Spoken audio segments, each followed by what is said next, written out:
Welcome to today's Explainer. We're diving right into a massive modern mystery that, let's be real, pretty much all of us have experienced firsthand. We're talking about the booming world of behavior change tech. You know, the fitness trackers, language apps, and meditation guides chilling on your phone right now. We're going to uncover the hard science behind why we abandon them so incredibly fast. But more importantly, we're going to dig into the psychology of human motivation to figure out how to actually make these good habits stick. Okay, let's dive into this. Here is a staggering statistic from recent research by the Association for Computing Machinery. 53%, yep, 53% of mobile health apps are uninstalled within just 30 days of being downloaded. That's more than half. I mean, think about the collective ambition behind all those downloads. People genuinely wanting to get fit, learn a new language, sleep better, only for that ambition to literally be deleted from their home screens less than a month later. So it really begs the question, right? Why does our motivation disappear so fast? I want you to think back to the last time you downloaded a shiny new app with sky-high hopes. You probably used it religiously for the first few days, you were energized, you felt like an entirely new person.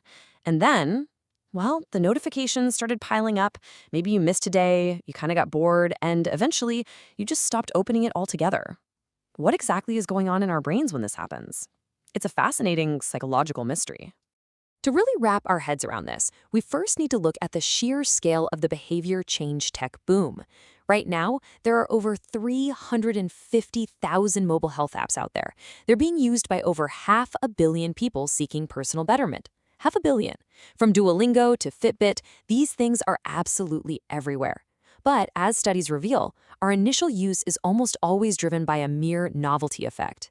The app is new, the interface is super sleek, and it just feels exciting. But novelty, by its very biological definition, simply cannot last.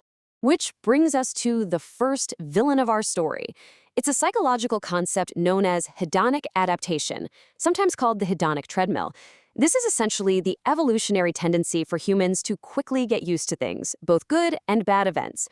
Our brains are literally hardwired to adapt. It's a core part of our psychological immune system. So that rush of excitement you feel when you fire up a new gamified app, your brain is actively working behind the scenes to neutralize it, causing your happiness and excitement to inevitably crash right back down to a baseline level over time. Just to put into perspective how powerful this adaptation is, let's look at a famous 1971 study. Researchers actually found that lottery winners were, in the long run, no happier than non-winners. Really let that sink in for a second. The initial mind-blowing thrill of winning a massive fortune eventually faded away as the winners simply got used to their new normal. So look, if the human brain can adapt to winning the literal lottery and return to baseline happiness, it is absolutely going to adapt to the little digital confetti your app throws at you for walking 10,000 steps. Now, app designers know we get bored, so they mistakenly try to fight this hedonic treadmill using what's called extrinsic motivation. And this is the trap.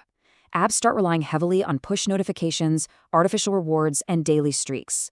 They force you to do tasks just to satisfy external demands. You know the vibe, a passive-aggressive notification from a virtual owl reminding you that you're about to lose a 10-day streak. The problem here is that this focuses entirely on your engagement with the technology itself, rather than the actual healthy behavior you wanted to build. And once the app becomes demanding or annoying, our motivation doesn't just fade, it actively turns sour, triggering something called psychological reactance. Psychological reactance is, well, more casually known as the screw you, don't tell me what to do effect.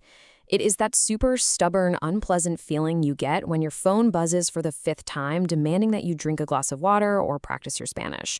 When these annoying app reminders threaten our sense of behavioral freedom, we experience a very real backlash.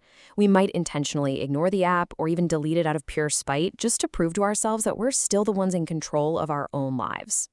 So how on earth do we fix this? Well, enter the hero of our explainer, self-determination theory, or SDT. Developed over 4 decades of rigorous research, this is an evidence-based meta-theory of human motivation, and it flips the script entirely. Instead of trying to strong-arm someone into doing something through external pressures, like those pesky notifications or digital badges, SDT focuses on helping people internalize the values and goals behind their behaviors. It's a massive paradigm shift. It moves us from doing something because a screen forces us to doing it entirely voluntarily. Now, what's really interesting here is that this shift doesn't just happen overnight. It happens along a continuum known as the Organic Motivation Integration Theory, or OIT. On one far extreme, you have amotivation, literally zero desire to act. Then you move into extrinsic motivation, which actually has a few stages. It ranges from external regulation, doing something just to get a reward or keep a streak alive, all the way over to integrated regulation. This is the sweet spot where you fully assimilate the behavior into your own identity. You do it because it genuinely aligns with your core values. The ultimate goal of any good tool should be to help you move from the left side of this continuum all the way over to the right. So SDT outlines exactly how we make that transition. We need to satisfy 3 basic psychological needs. You can think of these as the essential psychological nutrients required to energize our inner drive and beat that hedonic treadmill. First up is autonomy, feeling that you are acting willingly and actually have a choice. Second is competence, feeling capable, appropriately challenged, and knowing you have the right skills to succeed. And third is relatedness, a genuine, deep sense of belonging and connection with other people. When researchers map these 3 needs to actual app design, some really specific features stand out.